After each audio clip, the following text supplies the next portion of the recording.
documentation. And when it comes to writing good logics, or especially the type of business and industry that we are in, we have things, you can say, which are into embedded, which are into machine learning, which are into Linux kernel programming, which are into optimization of compilers. So in that context, when writing these kind of business logics, which are not very much like commercial programming, it is very difficult for developers to go back and like make documentation of something that they have done, let's say 15 days ago or a month ago. So what normally the practice goes is, once they write starting functions in a code, what they will do is they will start to basically annotate everything. Let's say in a function, as you know that if I start writing a function, uh, this is how a function is written in JavaScript, but this is how a function is written, as you know, in C. Okay, so let's say if I write something like this. Okay, so this part, as you know, is known as the signature. Okay, signature. So signature means return type plus parameters which are given as input. So these are input parameters of a function. Okay, so at the time of calling, let's say if I call this function as, let's say, you can call a main function over here, and main is by default called in C as the first function, but you can also explicitly call it. So let's say if I give something like this, so at the time of function call, this is known as actual parameters. The 1, 2, 3 as an input that I have given, the integer is known as an actual parameter. Whereas over here in TRGS, okay, this is formal parameters. So return type plus formal parameters plus type of parameters. Like it might be int, it might be float, it might be, you can say, character. It completely depends upon the type of problem you're trying to solve. The return type, parameters, and in case there are multiple return types, let's say int args, and let's say there's a char pointer which is args, and you can say it's a 2D string like this. Okay, so in that case the order of parameters also matters. Return type plus parameters plus type of parameters plus order of parameters, this is known as a signature. So what developers do is, at the time of start to solving a function, let's say that they want to set an expiration month for a product. So what they will do is, inside this function they will define the name of the function, the return type of the function, the type of input that we are giving. So you can say string. Okay, so string is the return type, and the name of the variable, of course, and after that they will say what is this function exactly doing. So you can say it will accept one or two digit value. This is the form of comment that a developer will write. Okay, this function, because documentation writers like us, who will be given the code and also some from fraction where document. Okay, they should know very well what exactly this function is doing. And the developer will also show us the type of inputs that we can give. So 0, 1 is one of them, 1 is one of them, but these two are character values, as you see, because they are enclosed in the form of, you can say, in the form of quotes. But at the same time, 2 is inserted without quotes. So this means that even integer inputs are allowed in this function. Okay, so over here what I will write, parameter, string is also allowed, and this is the pipe symbol, which means or. Okay, string or int, both inputs are allowed. Okay, and the type of return type is void. Void means nothing to return. And next, when will the function give an exception? Okay, or when will the function will not be able to answer your question, or might not be able to solve your problem, only if it is not a valid string or it is not a valid integer. Okay, so the function will throw an exception. That means it will fail. So it is very good from a perspective of a programmer to make it clear about the signature of this entire function and the purpose of this function. Okay, Question. Yeah. So this is a programmer's perspective. So as writers, how do we use this snippet, for example, this signature, to review content and potentially publish it as part of our API documentation? Yeah, so very good question. So this is what I told you, how developers can make our work easy. Now we will see how, I mean, how actually our work is getting simple. So again, what we will do is, in the form of Doxygen. This is the wizard that we will download. Okay. In this wizard, we will select the type of project or the type of repository that we want, and we will fill in some details over here. I will cover this all these things in the presentation, and also we will run it. So what, according to the comments which are generated by the according to the comments which are inserted by the developer, we will be able to generate the API documentation automatically. So I will just open this in front of you. No, but I even Hmm. before we generate documentation, if we Hmm. want to review the strings, Hmm. what is If your we want, recommended? What is your recommendation? How should we? What tools should we use, and how can we access the strings to ensure their accuracy from a language perspective? uh, we want to access the strings. So all these Doxygen files that the programmer is giving us, and even the C commented files will also have all this comments very well. So we can access these strings from the code itself, or the repository handled to us from the version control itself, and we can get an idea of what exactly this function is doing. Like, did I answer your question, or it was something else? Yeah, no. And I mean, these are just general questions because we are Fine. trying to identify tools that are needed potentially to review API documentation, right? So I know Correct. you recommended VS Code previously. So if that is the route we are taking, then it would be good Yeah, for so us. I have the VS Code over here. Okay. See, this will work in any text editor. It will work for Notepad++ as well. Okay. So you just need one text editor to be installed, nothing else. Okay. And inside this text editor, you can see this is a simple program in which, I mean, there is a class which is defining a triangle. Okay. Inside this triangle, there is a concept in object-oriented programming, which means a constructor. Constructor means it is the name of the class, and the name of the constructor is the same. Now we are going to override this constructor and make a copy constructor. All this is just a logic, but what is this constructor exactly doing has been written over here. Okay. Okay. At the rate brief means, in brief, can you tell me with a brief annotator, it will show what type of constructor it is, or what are parameters. Okay. Parameter A, parameter B, and parameter C. So if there are three sides of a triangle, A, B, and C are going to be double input constants. Okay. Which are being defined as the input parameters. Okay. And what will be the output? Output will be something which is written in the constructor. Fine. So for each and every function also, like to get each and every side, we will be defining it over here. And after that, we will be, you can say we will be declaring it over here and defining it downwards. So this is what a triangle C++ file is. And over here we have the annotators mentioned, and we also have, you can say, the description of all the input parameters of this function. So Any questions? that's what we would be interested in, right? How to Correct. improve the descriptions. Correct. And at every point of time, you can say the developer will be, you can say, writing some portion of it if they are very nice to us. But at the same time, let's say if we do not understand what this function is doing, we can ask them for an expansion. Okay, can you please tell me, okay, what is parameter A doing, parameter B doing? Similarly, if there is a parameter D, let's say, okay. So let's say if I have a function which is having the fourth parameter and it is not written over here, so we will always ask the developer, can you please help me with, okay, what does parameter D is doing? So I mean, they will explain it to us, and we can also add, they can also add. I mean, this is the type of practice that is going on right now. Because this is directly from the GitHub repository. Correct. This is directly from GitHub repository. Once, like something we are adding in the code, obviously we will not be changing anything in the business logic.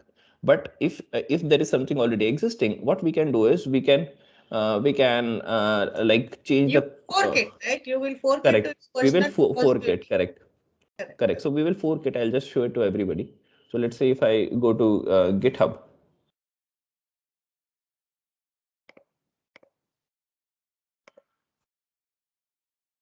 let's say in Rocum, and if I go to let's say some code in C++, compilers SDK, or so, just give me a minute.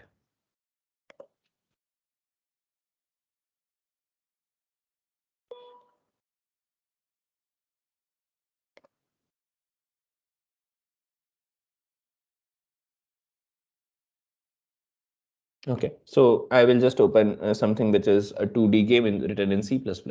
So let's say that if I go into a template, okay, which has written some good code, I'll go over here in the source code and I'll go into the CPP file, which is a AI controller file. So as soon as I do this, but there, you can see there is no documentation written over here. So what we can do is we can fork it. We just need to fork it once. Okay. Uh, and once we fork it means we are creating a copy of this. Correct. After that, we will just edit it. Okay.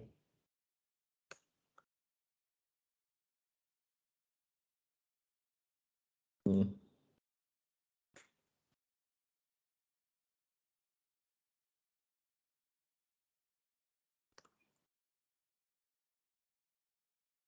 I think I'm forgetting this. Let me just do it from a personal account. Just give me a minute.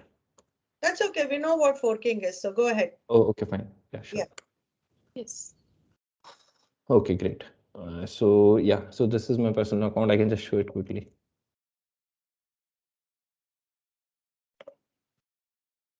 Yeah, so this is the triangle.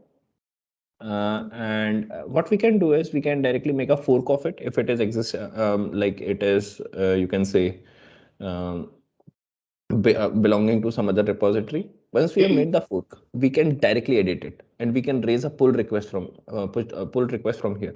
Okay, PR, by changing it in the code itself, and we can specify that these are the new type of changes from my side. Um,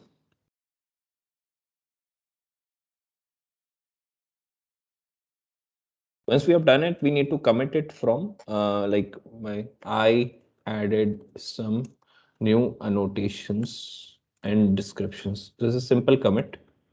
After that, we'll commit the changes, and after that, it will go to developer because they will be expected to merge the change that we have done.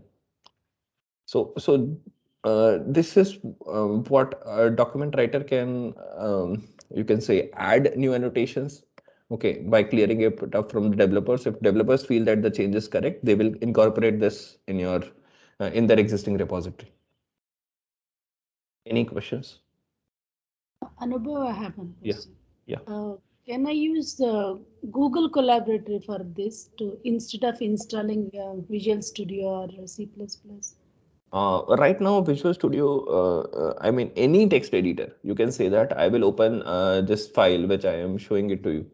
I can open this file even in Notepad and it will work perfectly because, yeah, so I will just open it in front of you. The reason So, I think you can't, and I mean, in general, because you will be reviewing strings from a release that is not made public yet, the preference is that all of this content should be kept internal. Okay. So we prefer that you don't use anything outside of our system, right? correct. Okay. So what we will do is, I mean, we will clone the repository that has been given to us by the developers, and from that repository, we will be starting to add the annotations or the parameters that we want, and after that, we can just see if it is correctly generating the relevant documentation or not. So let's say I am having it in OneDrive, desktop, and Doxy. So Okay. let me just, I'll just show it to you. OneDrive, Doxy, and triangle. So you can see that this file will get open in even in Notepad++ as well. Okay.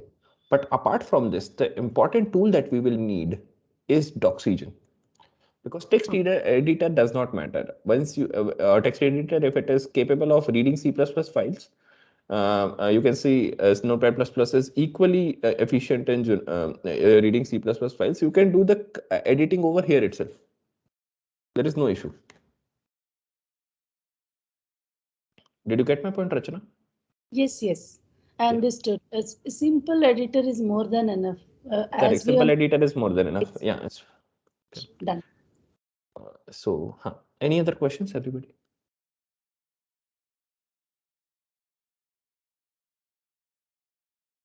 Actually, here in this libraries, what I'm working, C++ is used. All files are CPP. Correct. So I have any particular specification when installing Doxygen? No, the Doxygen installation process I will just show you right now. Okay.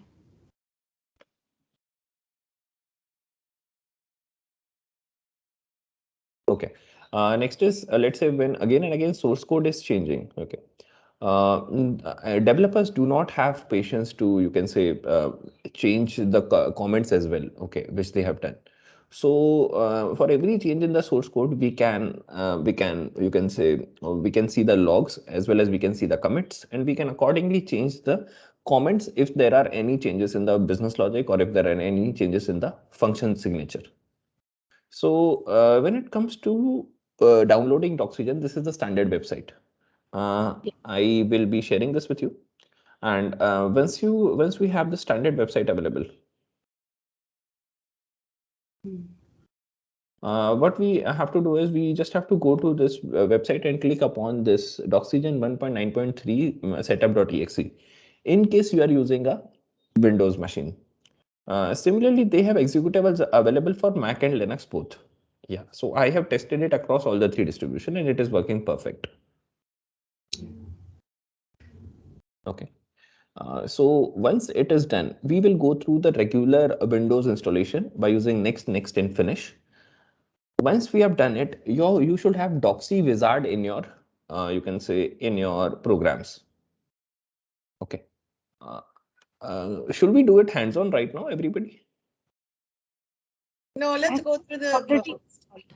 We'll need time to do this. So since we don't have links. And Windows installs are pretty much the same for everything.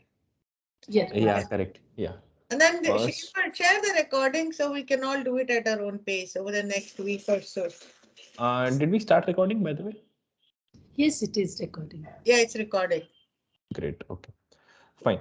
So once we have the Doxy Wizard, this is the Doxygen GUI frontend that will definitely be needed. Okay. So I will just.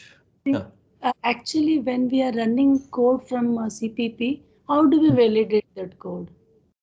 How do we validate that code? Okay, good question. Like it is for Doxygen to run, it is not necessary for the program also to run. I can just say. Okay. Did you get my point? So if the Doxygen is independent of whether this will get built or not, if the function is having proper type of some declaration, if the syntax is correct, and if you can say if there are comments added over here, Doxygen is independent whether it will build successfully or not. Okay, the work of Doxygen is to get the relevant comments which are inserted, okay, and annotations which are inserted in the C++ files to later convert them into HTML API documentation pages. So there won't be any problem in documentation, even then we don't validate the code if something wrong in the code. If there's something wrong in the code, I think for that part you can also have parallel builds. So in that case, what we can do is we can have builds which are because every time they will give build instructions. How do we go into source or how do we go into configurations, and how do we go into the Jenkins file, and how do we basically run the build.sh file? Okay, because most of the code that is being written, especially in the division that we are working, is dominated by Linux. Okay. Yeah. But when it comes to generating docs, as documentation writers, all of us are almost using Linux just for the QA purpose. Okay. But when it comes to generating, actually working on Word documents and you can say portals and everything, we are using Windows. So we can validate the builds in the Linux machines that we are allotted, and later we can generate the HTML documentation on Windows itself. If we have any concerns, we can report it, or we can, you can say, report it in the Git form itself by doing a PR or by doing a commit. But yeah, or we can report. Yeah, yeah. That's fine. Thanks. By making a ticket as well, if it is, if we have some serious build issues. So yeah. Any questions? Thanks, Anupam. Yeah.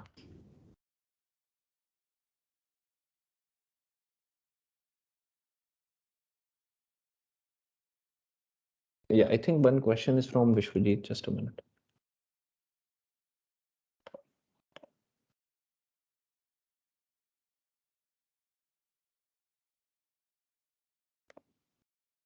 How can we validate code if running from Node+ clusters? Do we need to validate? Yes, we can validate, as I told you. Did I answer your question, by the way, Vishwajit, or something else was there?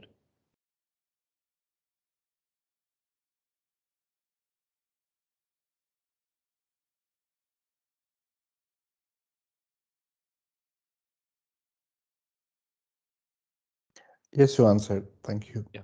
Okay, great. Okay, fine. So this is the Doxygen basically setup. This is how it looks like. So this is the wizard. Inside wizard, you can say you can give the name of your project. After that, you can have what type of code that it is. Okay, so I can select it as a C++ optimized for the C++ output type of code. And you can say after that, we will have the mode. So inside mode, we will have options of HTML, and it is like what type of documentation do we need to generate, whether it is HTML and latex. So both will get generated if we are taking both. And we also have, you can say, plain HTML files, which are there. I mean, we can select this with search function, okay, to be searched across different multiple web pages. You can also select navigation panel, and you can also want to create a compressed HTML type of CHM file. Along with this, you can generate manual pages, which are very famous when it comes to Linux systems. You can also have XML generation of this entire documentation, doc books, and also rich type formats which are available. So I have right now take two options, plain HTML along with latex. And in plain HTML, I have also added this search functional functionality. Along with that, we will say, okay, we will generate built-in class generator diagrams, which can which can show the hierarchy of the classes and inheritances and different type of relation in between classes and objects. Once I've done it, I will go into expert tab. Okay, and I'm saying, okay, I will be following the UTF-8 coding. I will be following this is the list of abbreviations and annotations. And once I've done it, you can add some more like how many headings should I include, what is the size, everything you can configure from here. So that was build.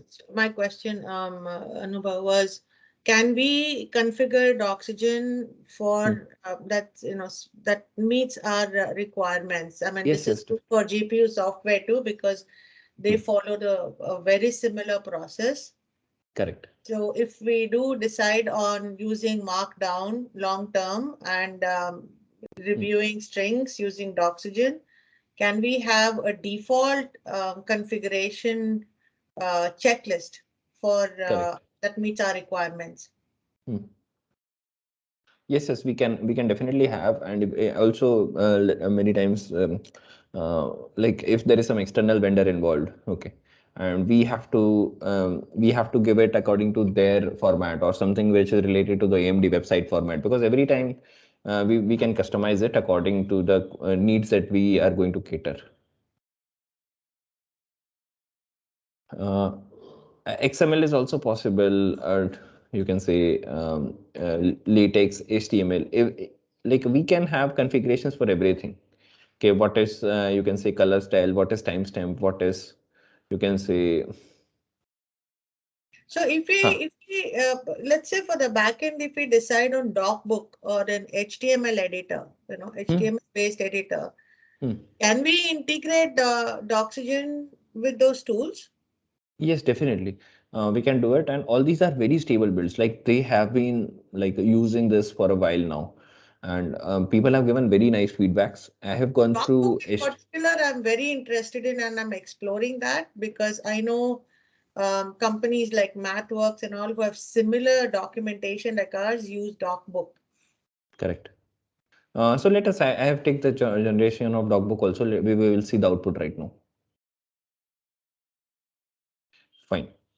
So once I've done it, I can go into next, and I can say we can look at the place where it will be generating the HTML output as well as the docbook output. So over here you can add some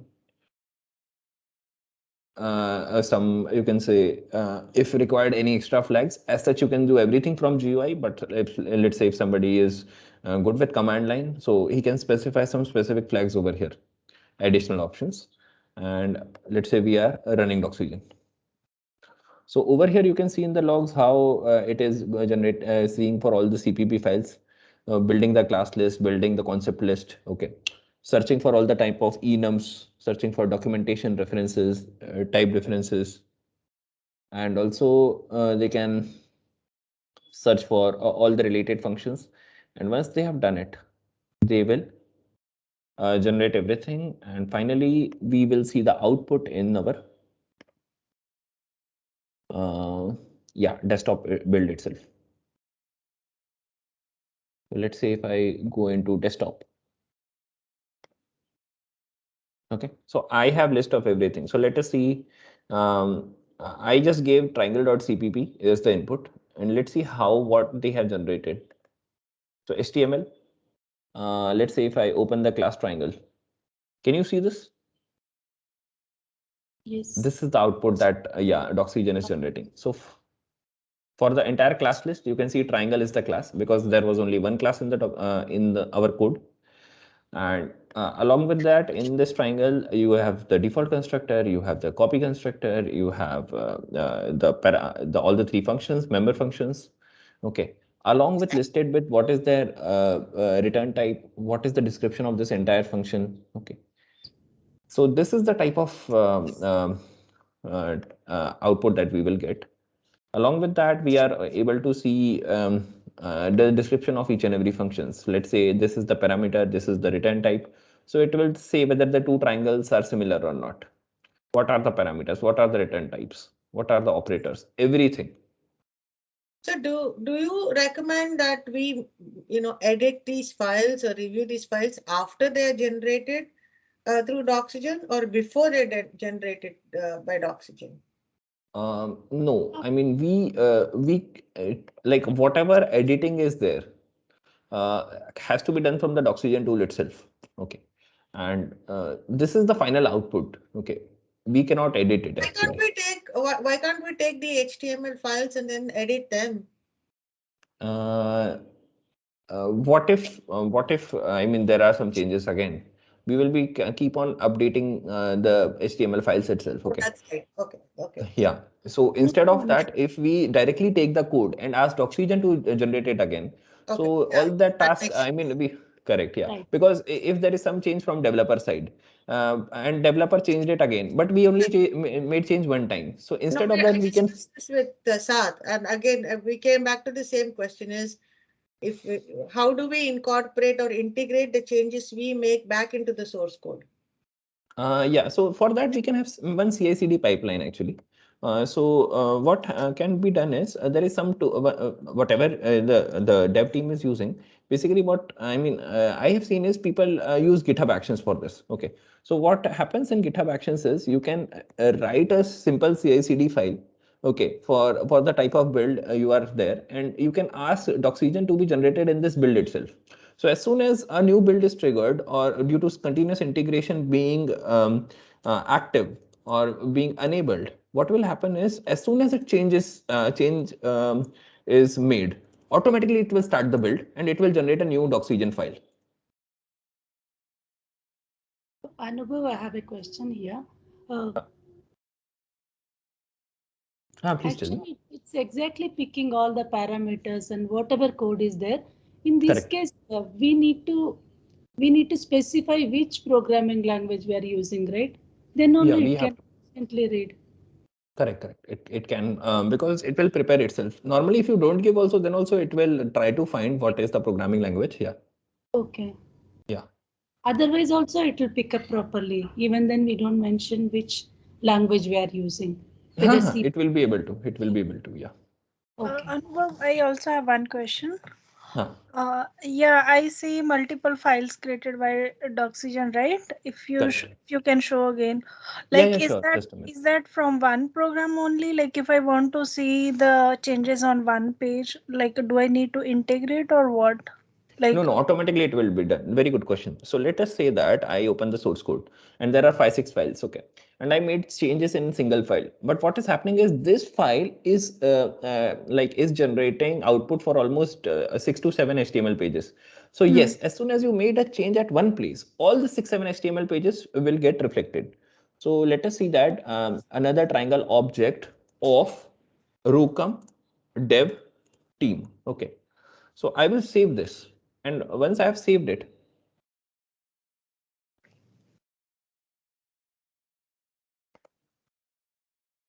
I've saved it. What I will do is I will again run Doxygen. You can say run Doxygen. Okay. So Doxygen is finished. As soon as Doxygen has finished, we have made changes in, you can say, triangle as a parameterized constructor.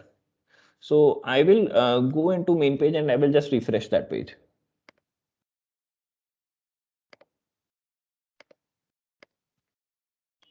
okay. Yeah. So main So page will list all the pages, right? yeah, main page will list all the pages, and Okay. we have made the change in this one. Okay.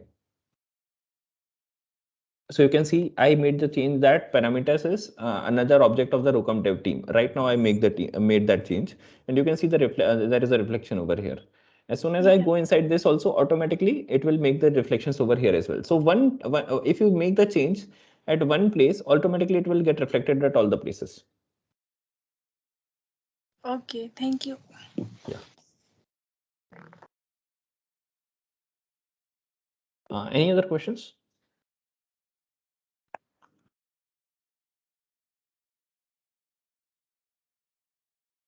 Yeah, so this is the basically the HTML pages which are generated. So list of functions, list of classes, list of like depending upon the programming language, it will get customized. Uh, Fine. Along with that, we have the search functionality also. So let's say Rocom dev team. So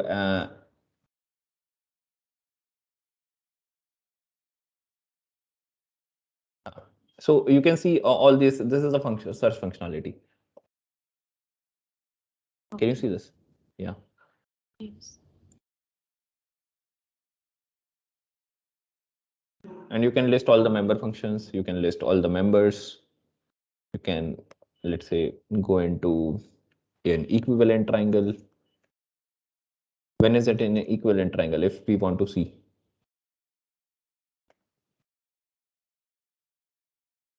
Okay. Yes, this is like built quite well. Any questions till now?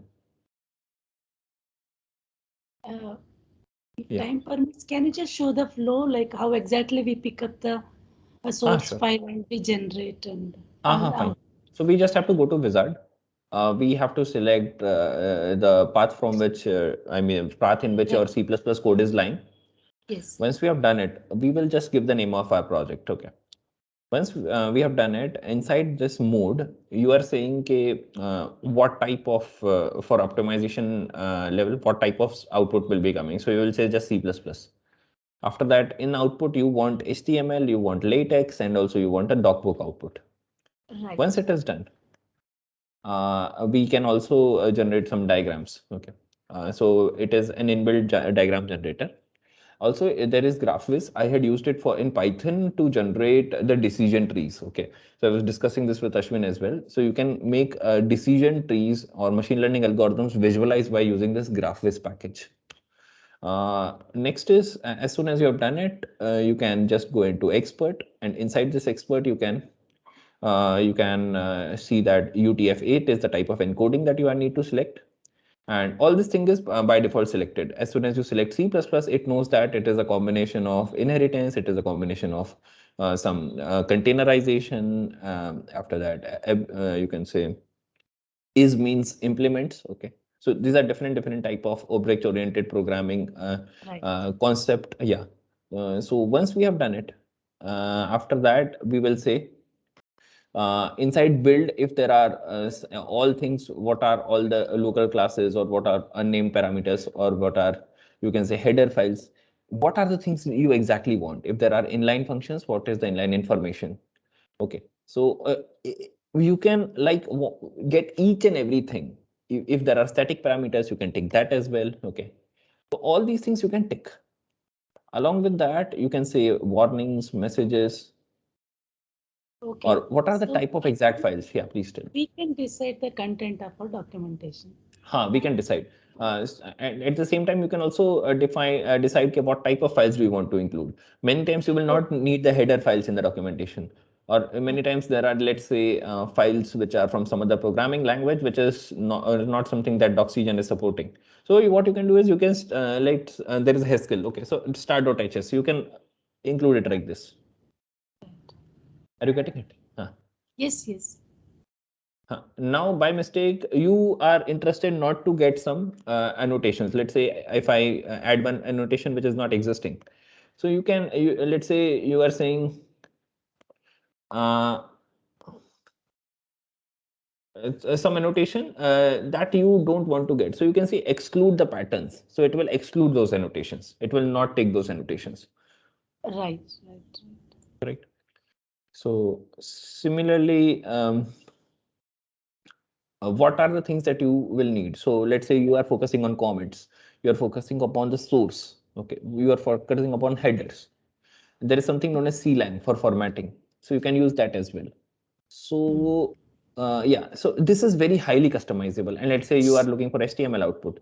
So next HTML output, what is the you can say header size, or what whether it will be H1 or H6, or what is the comma style, or what is the size of you can say this, what is the color combination. Okay, what is the width size, everything can be customized.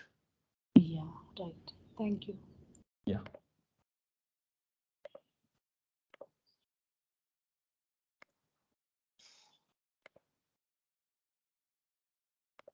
Yeah, so once we have done it,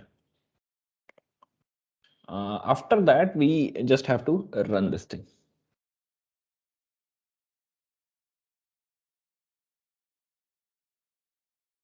Once we have run it, we can see the output over here. So this is all the HTML output generated. At the same time, right now I added, you can see the manual pages as well. And so in manual pages, we will be able to, let's say, open this in Notepad itself. So this is the manual page. Can you see this? It has got generated.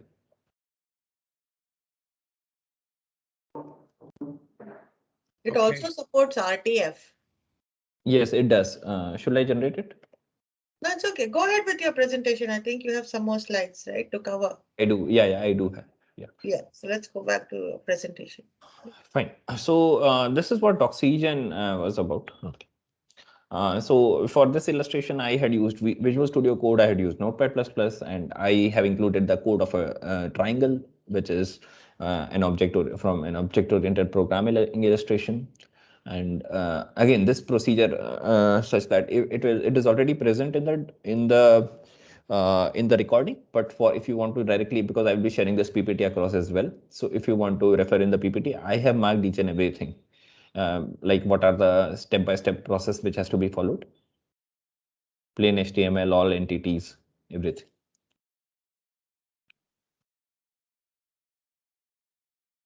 Fine. So once we get this thing, this is the output we will get.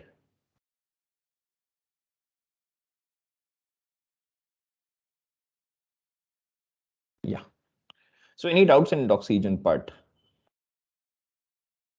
Yeah, no, we'll just stick with Doxygen for today. We only have 12 more minutes to go. So Actually, pypandoc can get covered within 5. I can just give a brief. okay, sounds good. Go ahead. Yeah, sure. Let's say, I mean, we have generated some HTML files. Okay. Now we are interested in uploading uploading those files to the documentation portal. And the best of the fit for documentation portal is, you can say, RST file. Okay. So to rapidly generate the relevant RST files from HTML, this utility has been written and built, and this is known as pandoc. Okay, so it can convert, you can say, HTML to Markdown, HTML to LaTeX. Many types of conversions are possible by using this pandoc library. So this is the table which is illustrating what are the formats it can get converted from one format to another. Okay, so you can always go through this, and this has been written in a very high order programming language, which is known as Haskell. It is one of my favorite. Okay, so yeah, this is the pandoc utility. So pandoc utility, let's say if you give it an HTML file, okay, and many times you have, let's say, Rupa has things like she has to convert the entire HTML generated output. Okay, she needs to convert it into, you can say, this thing, HTML files into the RST files. So this is the collection of HTML files that we have. Okay. Now, what if I say we have to convert all these files into RST? So what we can do is we can just open CMD, okay, which is a command line terminal, and we can use pandoc. Okay. So pandoc is just like Doxygen; it has to be installed, and for that we have pandoc utility, which can be downloaded in the form of exe, and it can be installed step by step.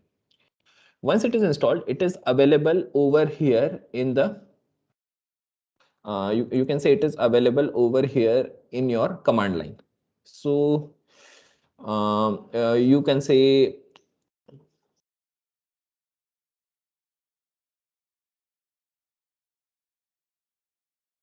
fine. So right now we just converted this entire HTML file into another restructured text file, and I will just show you the output. Okay, can you see this? Yes. So I use Pandoc to convert Markdown to restructured text, right? Because we used to have release notes both in Markdown as well as restructured text. So that conversion works well, but I still need to reformat in restructured text, certain tables and images and stuff like that.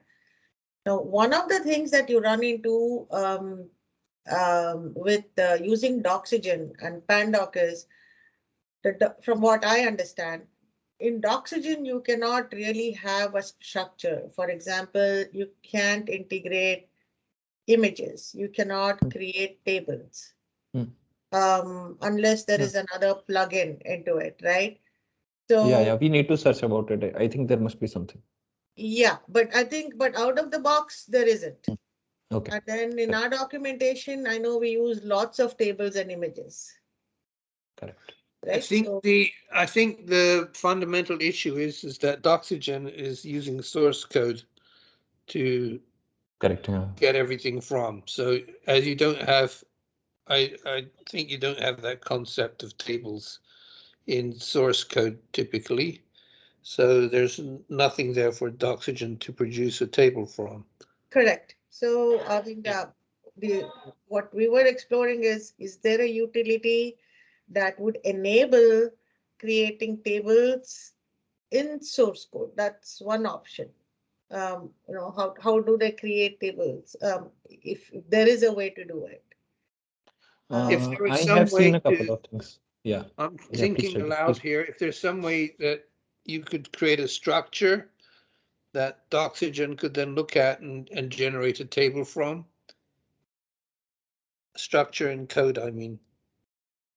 Yes, there are a couple of utilities for that, I think. But we need to put in some time. Like we put 2 days in Doxygen, so we got something very relevant. So I think if we put in some efforts, I think we can get it. Yeah, and how robust it is, right? I mean, we don't Yeah, want correct. we don't want a random plugin in our source code.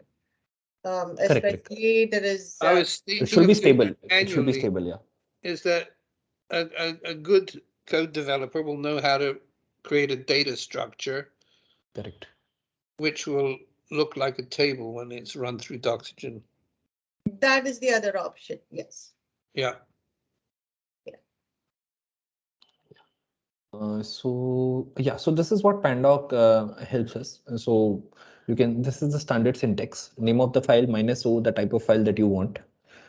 So yes, but many times what will happen is, Rupa had given me this entire collection of HTML files. So if I start doing it manually, it will take a lot of time. So for that, I have written some Python scripts that can be used across. Okay. And I have used Python to generate multiple RST files by using Pandoc as a utility. So it's a simple script. I have forwarded the script to Rupa as well. So in which automatically the commands will get generated for conversion, and we just have to run it in the form of script. One is this approach. Second approach is there is something known as pypandoc. Okay. And what it does is, it is a library in Python which has been written by, which is an open source library and written by Pandoc as a company itself, or a product itself. And they have included this pypandoc functions and objects which can be converted from source file into the type of file that we want. Okay, in the relevant output. So as soon as we give it, it will get all the files will get converted step by step very quickly.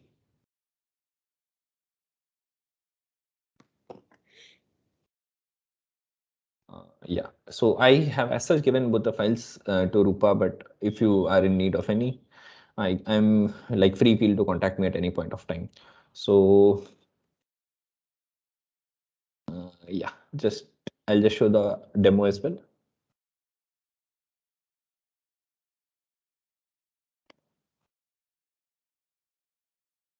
I think Ran added a comment in chat. In chat, just give me a minute. Just because I'm still working on the Doxygen soft code, so basically, but I didn't manage the scripting to generate and render the Great. table. But basically, what I noticed that we always use the copy separated data line to generate the table, and also images is well supported as well. And I'm not sure if there's any plugin, but definitely there's something to.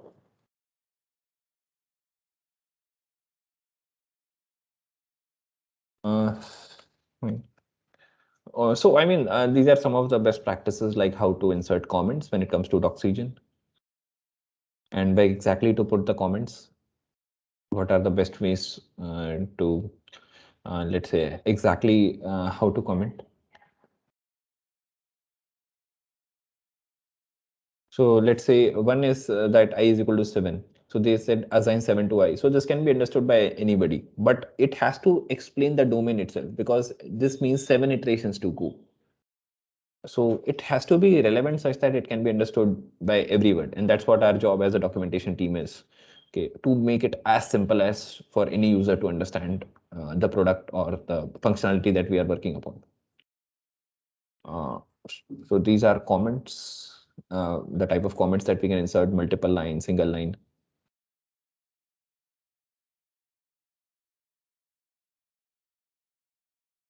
Are there any are there any recommendations on what we shouldn't do using Doxygen, or what Doxygen cannot accept or render? Till now, if it comes to generation of code from C to HTML, RTF, PDF, or man pages, I think this is an ideal tool that I have seen everywhere.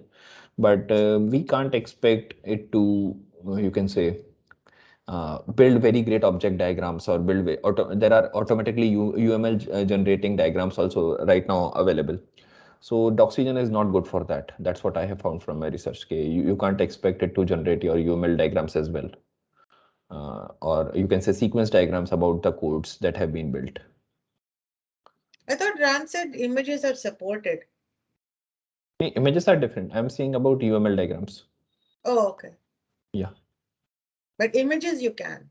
Yeah, images we can. So there is a GraphViz plugin which will generate the entire structure about how your classes are basically talking to each other.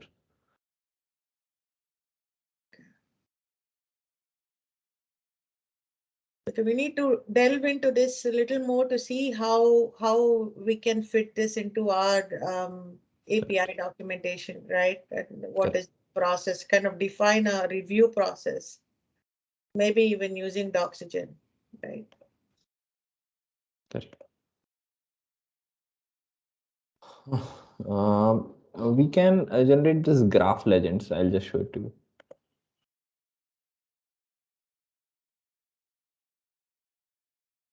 So what it does is it will make the entire, you can say, how this entire code is looking. So there is a plugin for that. I have enabled it and I've checked it.